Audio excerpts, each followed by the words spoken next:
మీరు జనసేనకి బలం ఇవ్వడం కాదు, 5 కోట్ల మంది ప్రజలకు మీరు ధైర్యాన్ని ఇచ్చారు. జన సైనికులు, జన వీర మహిళలు, జనసేన నాయకులు. ఎందుకంటే నాకు అందరిది చెప్తారు, అన్ని పార్టీల నాయకులు చెప్తారు, మీ వాళ్ళు వచ్చిన తర్వాత మాకు ధైర్యం వచ్చినందుకు మేము కూడా రోడ్ల మీదకి వచ్చాం. జనసేన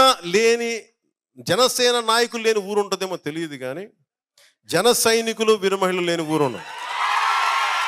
మనం తెలంగాణకి వెళ్తే ఒకటే అడుగుతున్నాను, అన్న నువ్వు ఇక్కడి నుంచి ఎందుకు వెళ్ళిపోయావు అన్న, మాకు ఇక్కడ రా అన్నాను. నేను చెప్పా ఇది లేదు నేను వెళ్ళట్లేదు, చెప్తున్నా, సరదా చెప్తున్నా. అరే పిఠాపురాన్ని వదిలి ఎక్కడ వెళ్తాను, తల్లిని వదులుకొని వెళ్ళిపోతావా, ఏం మాట్లాడుతాం?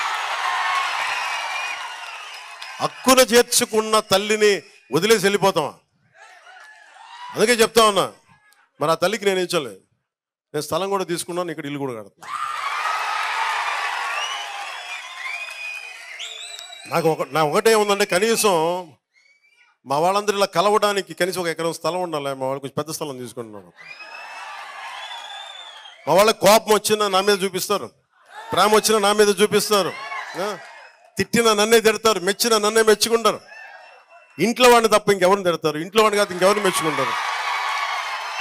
నాకు ఓకే.